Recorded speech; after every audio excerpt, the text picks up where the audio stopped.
Welcome to the Third Chair, a show about real people, real stories, real life.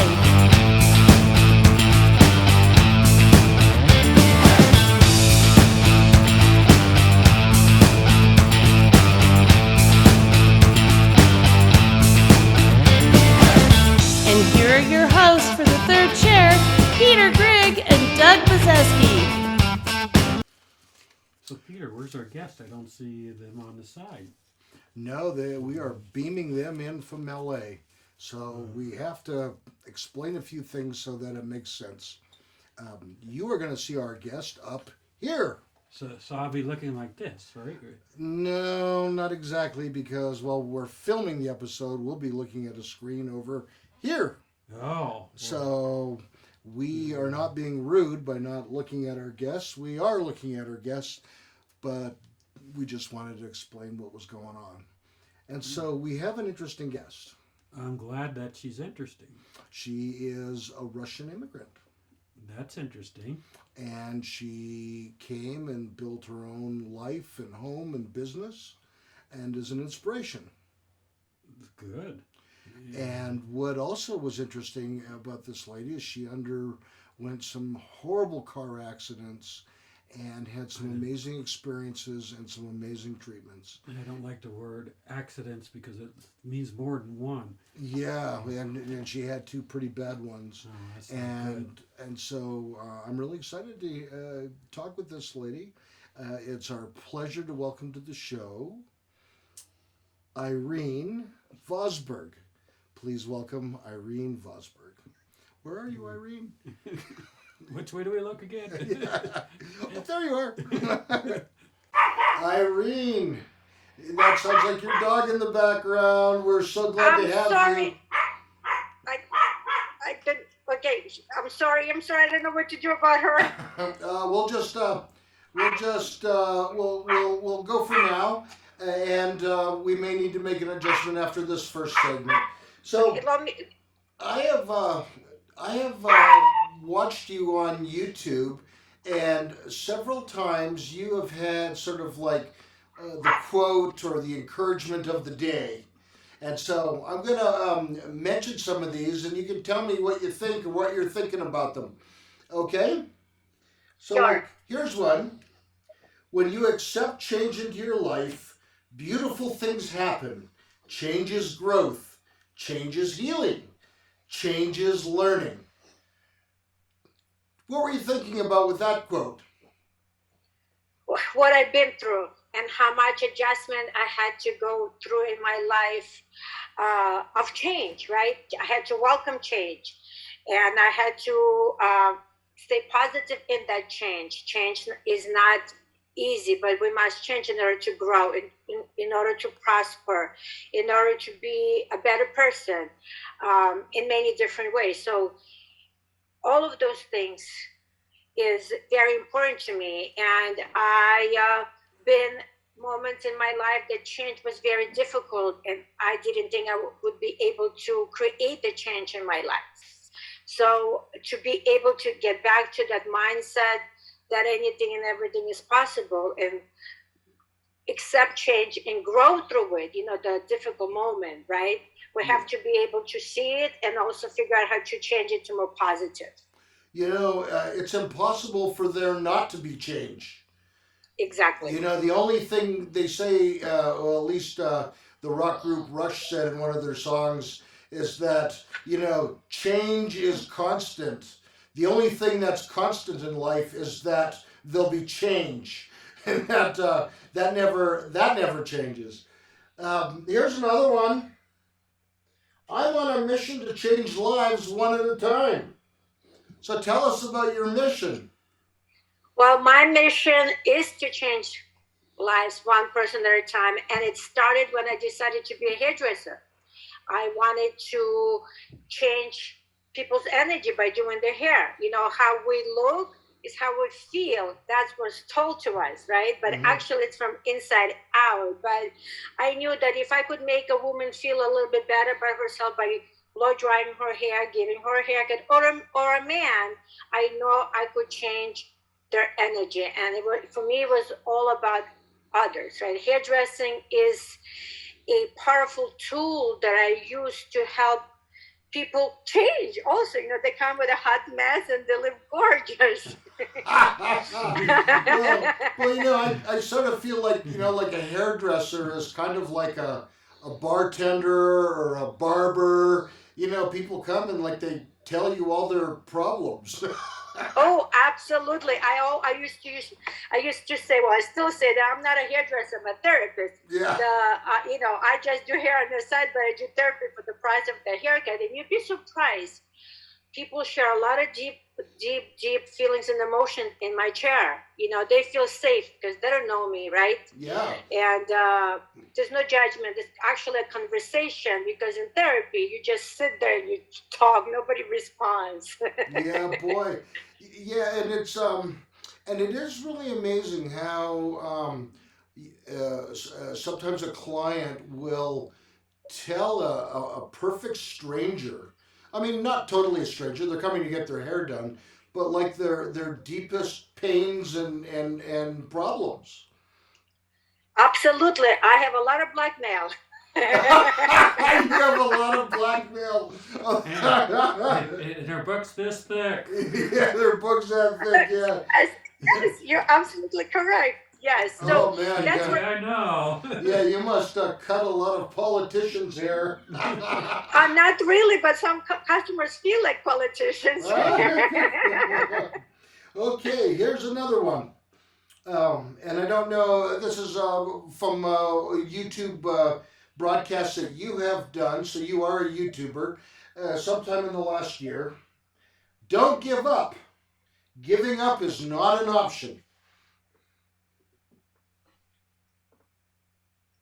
Well, that one hits home. I can tell. It brings me back to a very dark moment in my life. And,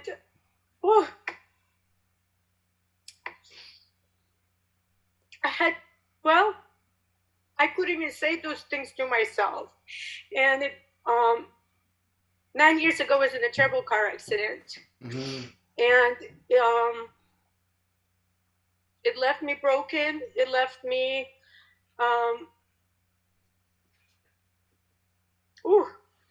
sorry. It left me hopeless. It left me in a very dark moment of my life. I lost 70% of my business. They took 30 years to build as a single mother. It left me unlovable. That's how I felt. And what you just said, I used to tell my customers in my chair that giving up is not an option. When they would come to me and say, I'm in this difficult situation, I don't know what I'm going to do, I'm over, I'm done, blah, blah, blah. And I would tell them, this is just a moment, things will get better, just hold on, My fourth sentence was to them, giving up is not an option. Baby steps better than no steps.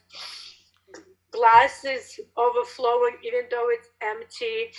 And I could not even hear those things because I didn't believe that sentence anymore, that giving up is not an option, because I was in such a dear place. When you live in chronic pain and anxiety and depression and your body is giving up mentally, physically, and emotionally, and doctors tell you they can't do anything, the only thing I want to do is give up. And my customers literally had to say the same words to me and consistently say, Irene, you can't give up. Who's going to do my hair? Well, it's, you planted those seeds in your customers so that they were able to encourage you at a downtime, it sounds like. Yeah. So that saying is really powerful, and it's even been more powerful in the last 4 years. And that's where you asked me the first question, you want to change lives one person at a time. And yes, that is still part of my mission, because I've been through so much. That sentence means even more, because I know how it feels to give up. Sure. And then I also know I was going to just say, and we'll talk about a lot more of those things as we go along here. Here's another one. I particularly like this one. Your darkest moments become your brightest light.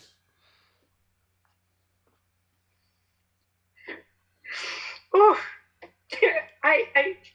it's hard to talk about it. I've been sharing my story for 4 years and I'm still in tears because my darkest moment did become my brightest light.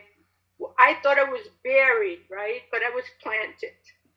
I was planted, and being here with you, it's exactly the bright light that my story is being told and being shared and will be encouraged for others that may be in a similar situation. So, yeah, the worst of me became the best of me. It wasn't easy to get to this point. Well, we're going to be excited to hear more stories from you during this episode and the next one of your journey. And finally, well, let's do this. You had mentioned that we're a bright light. I think my partner here, Doug Bazeski, is a bright light. I'm not called a bright light too often. But what we're going to do is we're going to take a brief break, and we'll be right back with Irene right after this message. The bright light of the show. This show.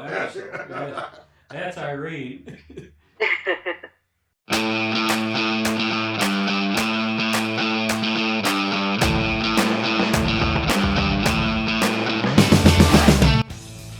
Hi, I'm Peter Grader. And I'm Doug Bazeski, and we are the host of The Third Chair. We are here at 9-Round Kickboxing in Colorado Springs, shooting a little of what we call B-roll for episodes 1, 5, and 6. Yes, Peter's about to get his butt kicked while I eat a hamburger. Subscribe to our YouTube page to watch these episodes. They are a sight to behold. Follow us on social media.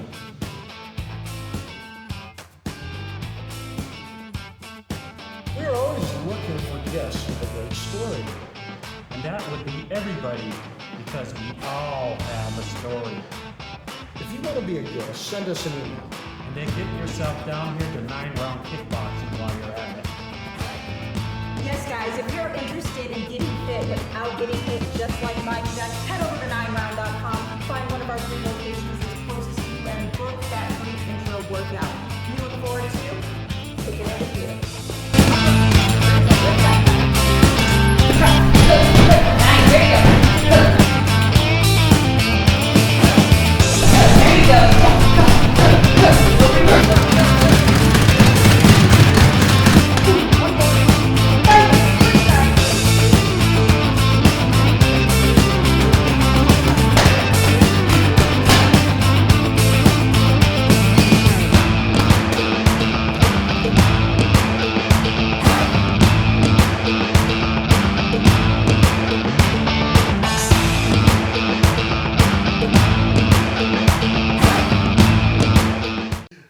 Welcome back to the Third Chair. What you know the name of? Yeah, I know the name of it. It's not the second chair or the fourth chair, but the third chair with our special guest, Irene, joining us from Los Angeles. Thank you for being with us, Irene. Irene, you wear many hats in this life, including, so I would say, being a motivational speaker and broadcasting on YouTube. And we just have been talking about some of your what I thought were interesting sort of quotes of the day or focus of the day. And we're going to just do one more before we move on to a different area.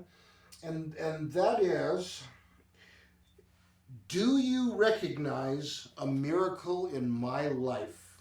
Do you recognize a miracle in my life?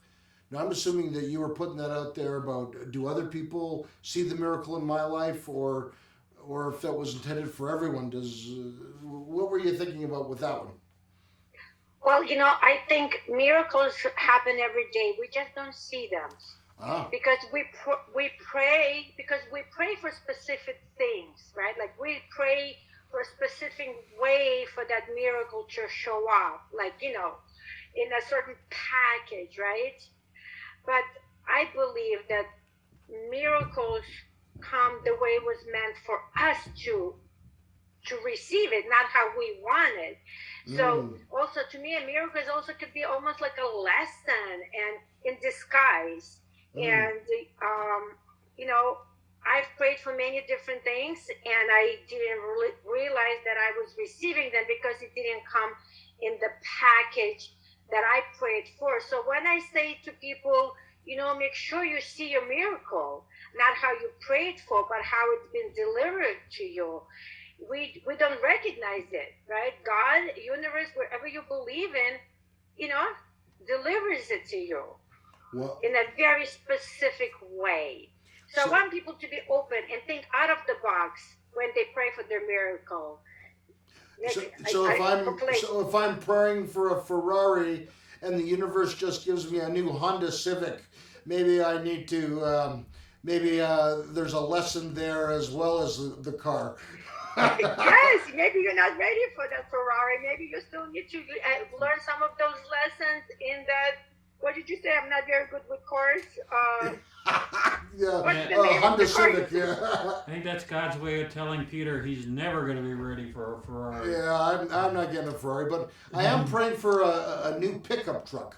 Well, pickup truck, yes, you might. You know, but it's like it's timing. I think miracles happen to you exactly at the time they're meant for. So, you know, reflecting on myself, I prayed for a miracle for 5 years, right? And I prayed really hard for it. And then I stopped praying because I started believing that God hears me. And on top of it, there's so much goes into the prayer and the miracle that you're praying for. Somebody tells you, oh, this is silly. It's never going to happen. You know, you're crazy. You think God is going to answer. And that was my realization, is that my miracle was answered, but I didn't see it because I prayed for a specific way to arrive, and it came in a way that I never expected. Boy, that's a good life lesson, what you just said. Yeah. All right, Irene, I'm going to ask you some questions you about your growing up, and you were born in Russia, right? Yes, I was born in the former Soviet Union. Yes, Former Soviet 1968. Oh, okay. Now we know how old you are. Now you know how old I'm gonna be. Yeah, if Peter could do math, he'd tell you right now. Yeah. But how old were you when you left, or what year did you leave the Soviet Union? So we left in 1979. I was just about 11 and a half or so. Wow. And your family that came with you, that was your... Mom, Dad, and a sister, so 4 of us. How old was your sister? So she was 4 years younger. So let's say I was about 12 when I arrived to America. So she was 8, about 8, 9, 10, 11. Yeah, about 8 years old. And this is before they tore down the wall. And can you tell us a bit of why you got to leave the Soviet Union at this time?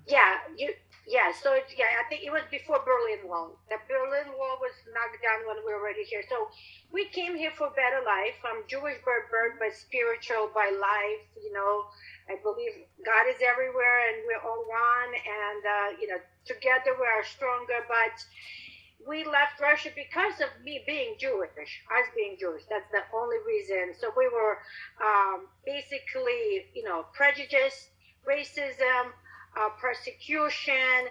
We could not go to good schools.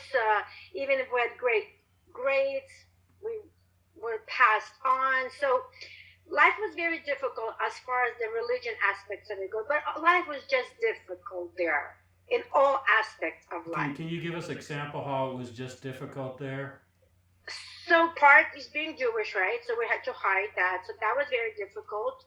And then, food shortage, difficult getting food, just the whole gray atmosphere of struggle, huge alcoholism issues in Russia, just people sad, depressed, and feel hopelessness. Like, where do we go from here? Lack of basic necessities in some parts of Russia. What part of Russia were you from? So Belarus. We lived in a really tiny town city you can call Gomel. It's between Kiev and Minsk. Oh, okay. Is there a lot of suicides in Russia? I mean, we had a few guests that are very concerned about suicide and do a lot of work for suicide charities. I'm sure. I know alcoholism is a big deal. I was 11 when I left 11 and a half. So, I don't know the depth of it, but I mean, if you're drinking, there's some suicide happening, but a lot of men are alcoholics. And I know if my father did not leave, that's the path he was going on. Oh, okay. So it was better he came. Did you get to choose to come to the United States when you were released from Russia, or how did you end up in the United States? Yeah, so we actually had a sponsor that in the United States we could go to Israel, but because did have a sponsor in the United States. My mom aunt lived in Providence, Rhode Island. That's where we landed, so it was an easier way to enter United States because we were sponsored by my aunt, but also we were sponsored by the Jewish Federation. In 1979, close to 60,000 Jews basically was just, I would say, thrown out of Russia and say, go. Yeah, you guys leave, go where you can, right? Yeah, so, it was the biggest immigration of that time. And one of the things that you talked about, what was your father's attitude when he came to the United States? What did he do? Yeah. Okay, so my father worked on a factory making some boxes, all kinds of gadgets, and then he became a janitor in the same factory. They were laid over people, and they gave him a choice either to, go collect unemployment or have a job, and he chose to stay there and take less money per hour and continue working. And then my mom was manicurist, and then together they created their own business. They worked at a swap meet selling t-shirts and sweatshirts. Okay, so the entrepreneurs, and when we get into you became an entrepreneur too. Yes. Took after your parents. And what did your dad tell you to do in the United States? So when we came to this country, my dad said, well, you have to imagine, 4 of us, no English, $500 in my parents' pockets, and we come to this country. He said, this is a land of opportunity. I brought you to this incredible country. Go figure it out. Go make your dreams come true. Go do what you need to do to create a beautiful life that you could never have it in Russia. And not because we wouldn't work hard, but because we were Jewish. So here nobody cared about that particular part at that moment. And he said, if you work hard, you will succeed, We'll hold that thought. Yeah, and as we go through your life, we'll see how you listen to your father's advice. Absolutely. So we'll take a break and come right back. And then we'll bring our bright light back on. Yeah. You guys are so funny. All right. We'll be back after this message.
Welcome back to the Third Chair with our guest Irene.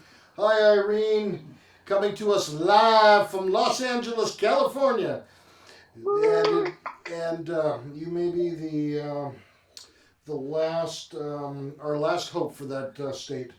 Anyways, here we are. You've made it to the United States. 1979, you got to Rhode Island. You had an aunt there. You fled or were ejected from Russia. And were there other countries besides Israel that you could have gone to? Like I'm from Canada, but I don't know how big a Jewish population there is there. Were there other countries, Europe, South America? Well, it wasn't about countries, it was about who wanted us, right? We could not just enter, right? Everything has to be sponsored. So Israel was sponsoring it. That was not a problem. America was sponsoring few of us, but we also needed to have a like quote unquote sponsor, even though the Jewish Federation took us and took responsibility for us, but it was much easier if we had a sponsor. Actually, at the time, we could not even enter Los Angeles, California. It was closed to immigration.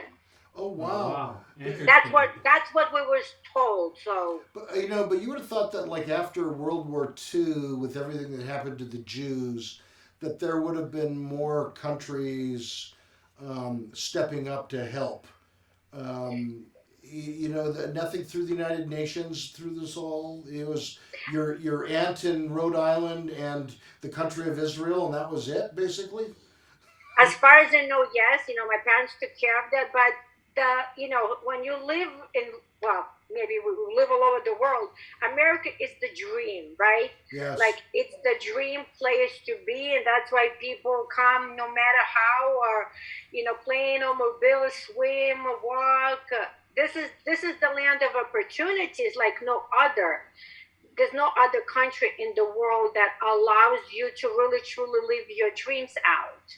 Of course, you have to work for them, and nothing is given, but, impossible is possible only in this country to the degrees that is possible, right? Yeah.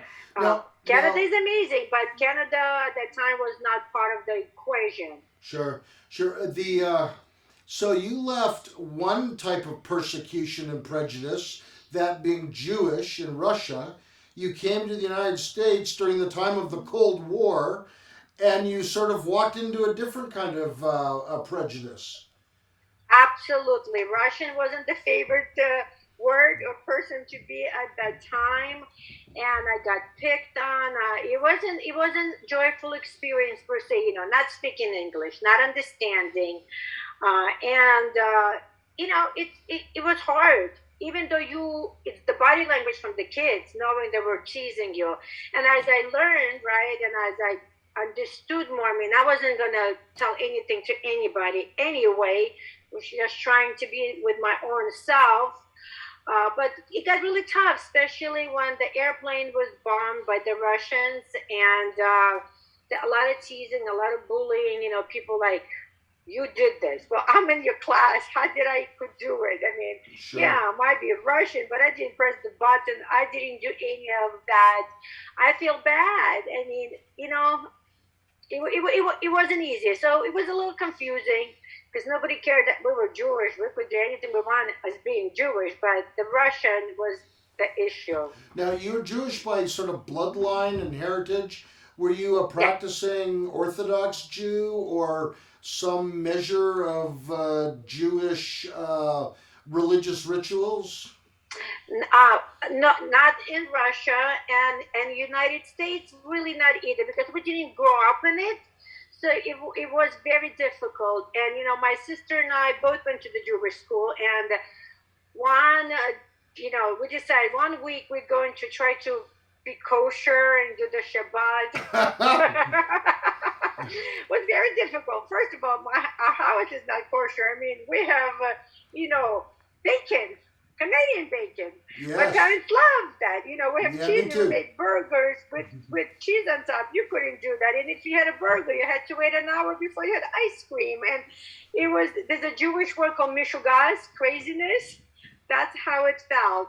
And then Friday came in, so no TV.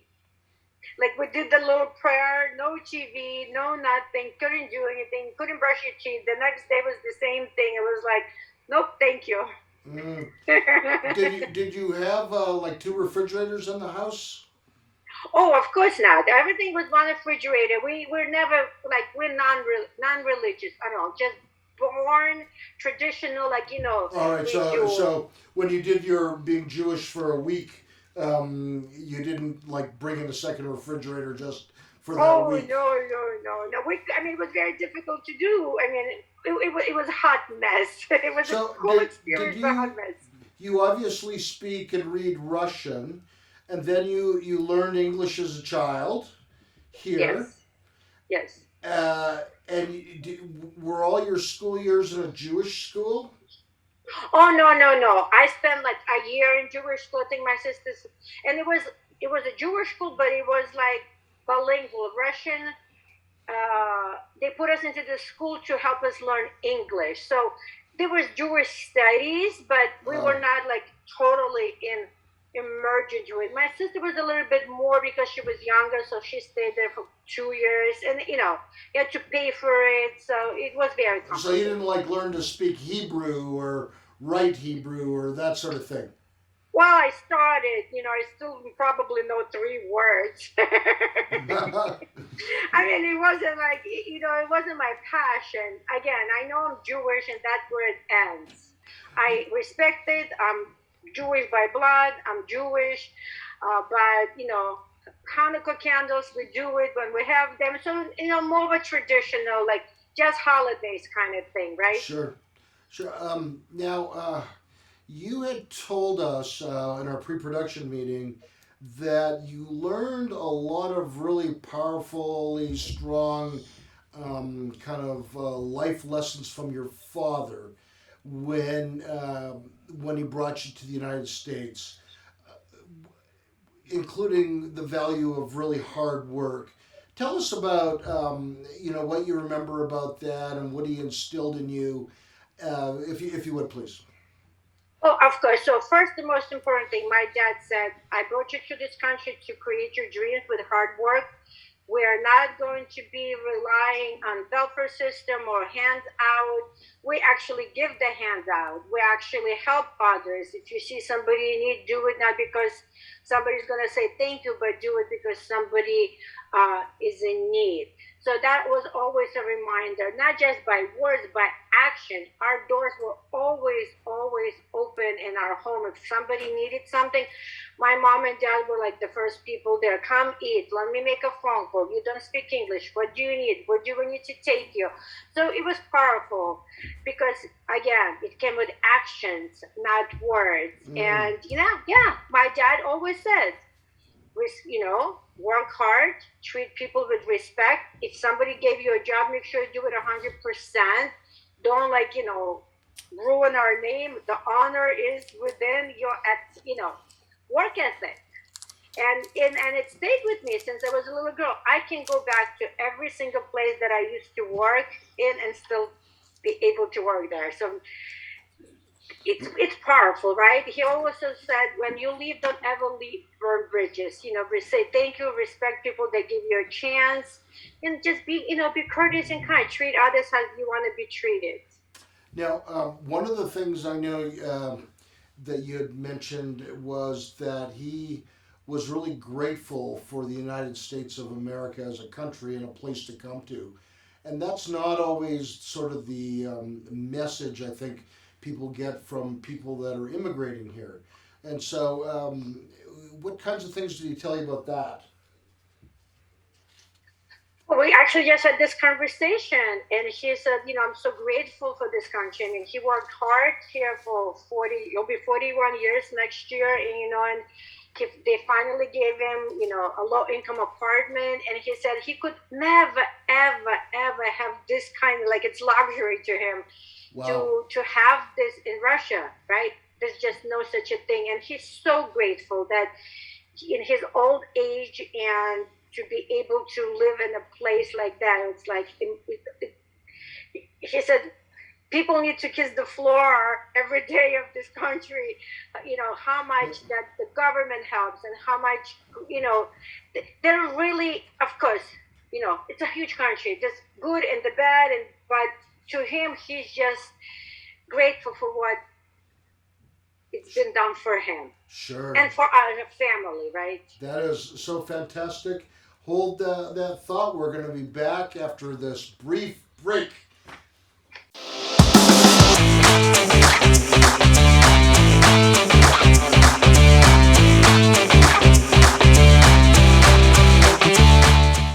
Hi, this is Peter Gregg on the set of The Third Chair. Our company, 2 Men and a Duck Entertainment, are excited about supporting Quantum Leap Recovery, an audio podcast that talks about all issues about drug and alcohol recovery. So watch for it and listen to it, and it'll be a great time of learning, and hopefully it'll help people that are struggling with these issues have a healthier life. Thank you very much.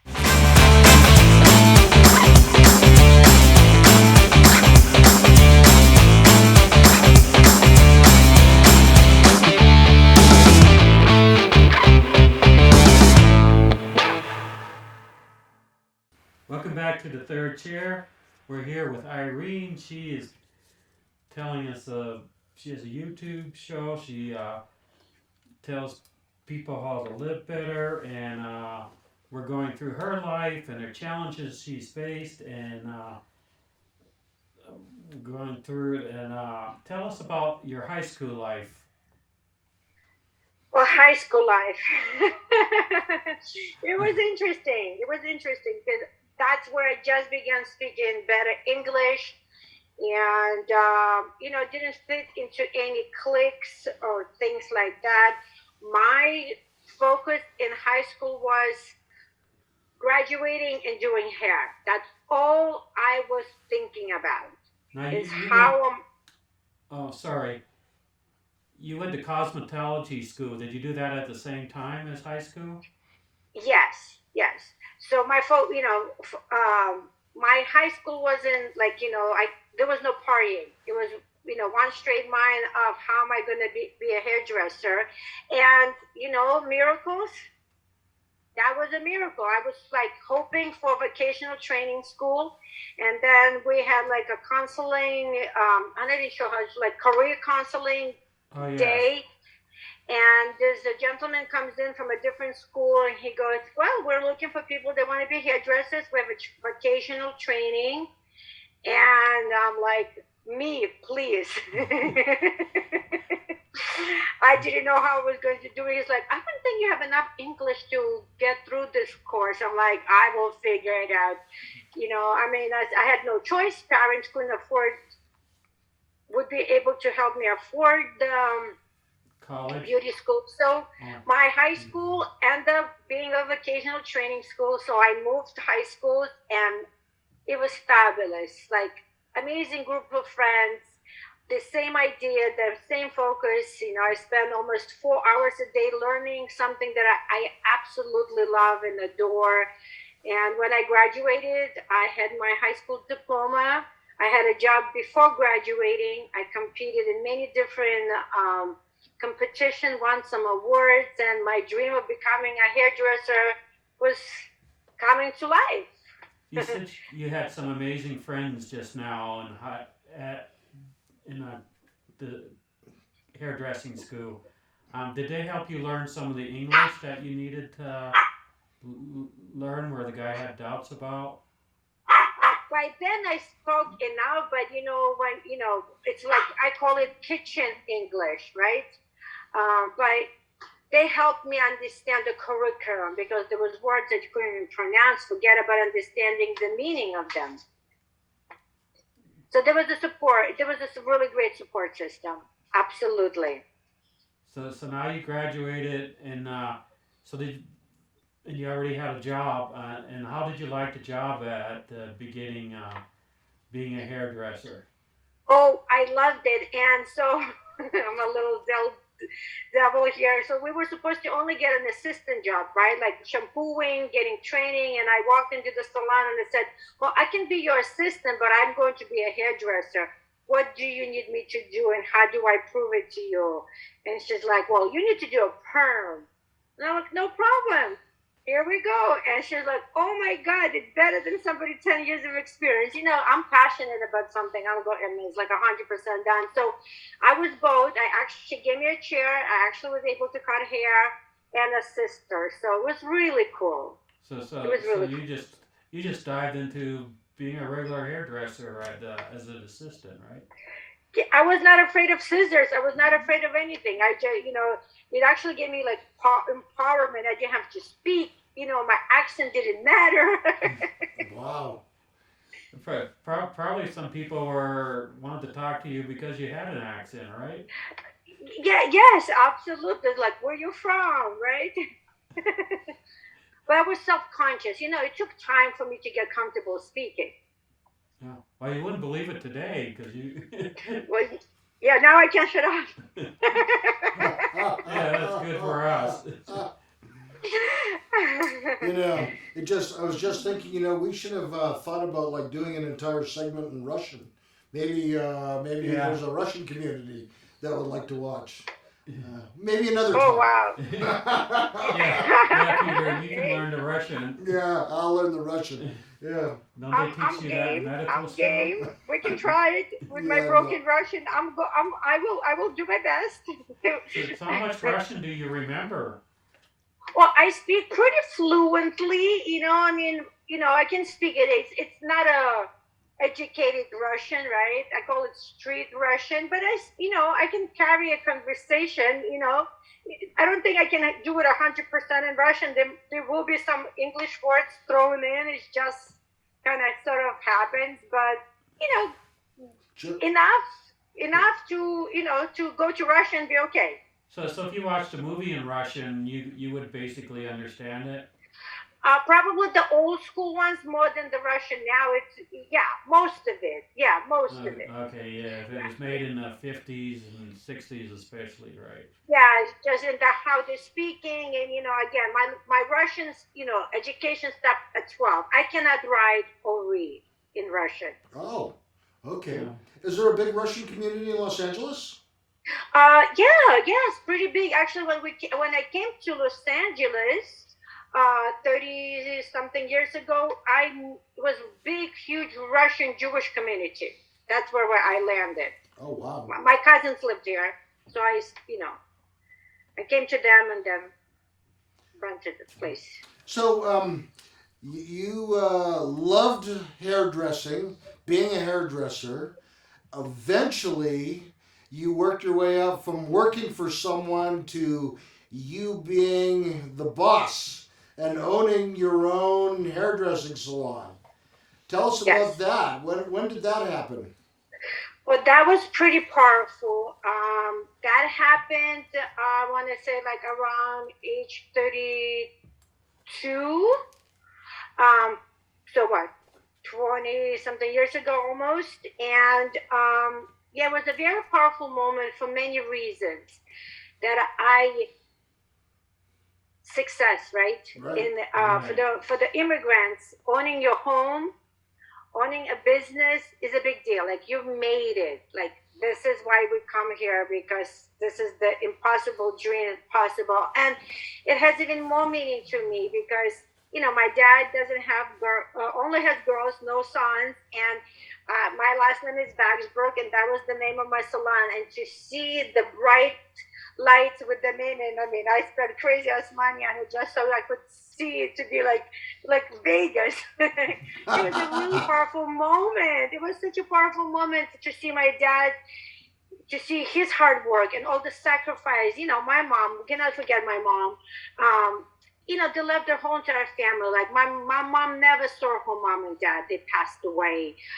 She hasn't seen one of her brothers since we left. She saw one, but the sacrifice that they made for us to have a better quality of life, for me, that was a big deal to see that happen. And it happened, I have goals and dreams, and I make little big goals and small goals, and that goal was supposed to be at 40, but it happened at 32. By 37, I sold it, but it was an incredible opportunity.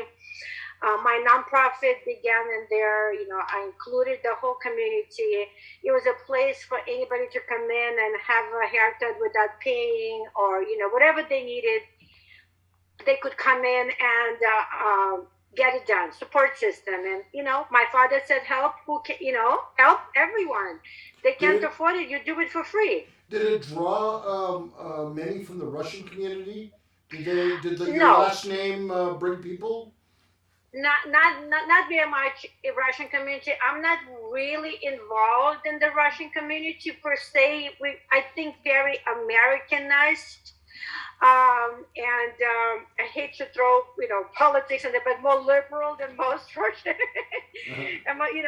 So I'm different from most Russian people. So no, and the funny thing, when Russian people walk into a Russian business, they go, "How much for me?" They think they're a swap meet in Russia, or bazaar we call them. The haircut is exactly the same for you as for everyone else. well, very good. We'll hold that thought for a moment, and we'll be back with a short segment right after this message.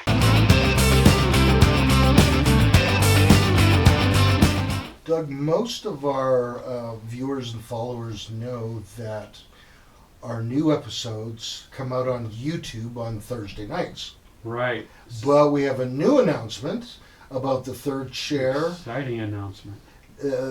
Starting with the older episodes, they're now going to be on a TV channel. Yes, very exciting. So the TV channel is with the Pikes Peak Library District, Comcast Channel 17 here in Colorado Springs. And I believe the episodes are going to play at 7 o'clock at night, but they may cycle them, and who knows, maybe they'll be on at 2 or 3 in the morning. So if you're in Colorado Springs and you have Comcast and access to Channel 17, you're able to watch the Third Chair. The episodes are edited a little bit shorter. Some of the commercials are taken out on TV. It should be exciting. Yeah, I can finally tell my friends I'm really on TV. We could tell them we're TV stars. That's right. Yeah.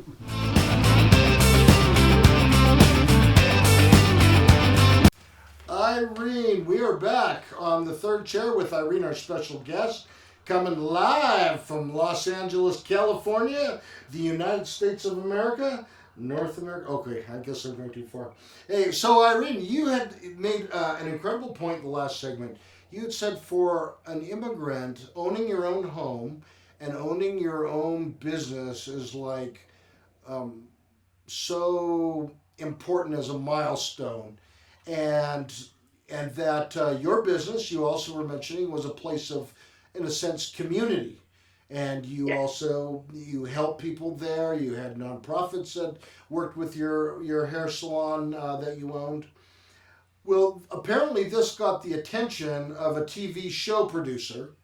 And tell us about that. Who came in, and was there anyone famous that we'd know? Like, did you ever cut Tom Cruise's hair or anything like that? Tell us about what was filmed at your salon. Yeah, no, I've never cut Tom Cruise's hair. But yes, it was another beautiful moment, right? It was a magical moment. A friend of mine worked for a TV show called How Do I Look? It's a makeover show, but they just don't take anyone. You have to have a story behind the story, right? So they chose my salon and chose me because I guess in that couple of customers called in and they interviewed them, and they said that Irene needs a makeover because she takes care of everyone else and forgets about herself. I didn't look like a hairdresser. I wasn't all made up, and I just like everyone else. Because what I realized that sometimes when you walk into a very fancy salon and the hairdresser is wearing, fancy clothes, people get intimidated. And I wanted to make like a home away from home and safe space. So they came in, they interviewed me, and they made a show. My salon was very unique. The salon was the first hairdressing school in the neighborhood where I owned a salon, and I kept all the hairdressers that's been working there for over 40 years, and a lot of the hairdressers and the customers were Holocaust survivors, so it was a very, very special place to be. Oh my God, did you just say that the hairdressers and the customers were Holocaust survivors? Yes, Wow. Oh, yes. I can't imagine that. That in itself would have been intense. It was intense. It was beautiful. On one side, you had hairdressers with tattoos and mohawks, and on the other side, you had finger waves and little pink curls from 1920s, and it was such a beautiful combination of both. I kept the old chairs. I kept the antiques, some of the things from the old salon, and I created a beautiful community. I created art space in the salon. It was a really big place, and I put in specific hanging mechanisms so the art would show beautifully. I rented the space to nonprofit. I linked arms with Group Home for Girls. They came and performed. It was standing ovation. We were all in tears. I cut hair for them if they did some great things, and followed the program. I mean, I can go on and on and on. Yeah. And I guess, they needed a story, and I was a story with this story about this incredible little space that I created for the neighborhood. I love it. And so the co-host at the time of this show was Fiona, I can't think of her last name, from General Hospital. She was one of the main characters there, policewoman, and she was the co-host. She was the host, actually, and it was such a, again, talk about magical miracle moments. Like, you watch this person on TV, and there she is spending a week with you and grooming you and changing you and listening to your story. And how exciting. It was very exciting. It was very exciting. Irene, people can watch you on YouTube. You're Irene Vosberg on YouTube. Yes. And you've graciously agreed to stick around and film another episode that we'll talk a little bit more about some of the challenges you've had with some medical problems and some of the solutions that you've had. And I think people will find that very interesting. So we look forward to seeing everyone again next week. And don't forget to like, subscribe, share, and hit the notification icon so you know when our show is uploaded. We'll see you all next week. This has been the Third Chair.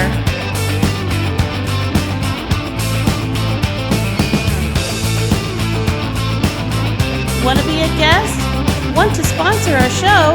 Send us an email. Please subscribe to our channel and follow us on social media.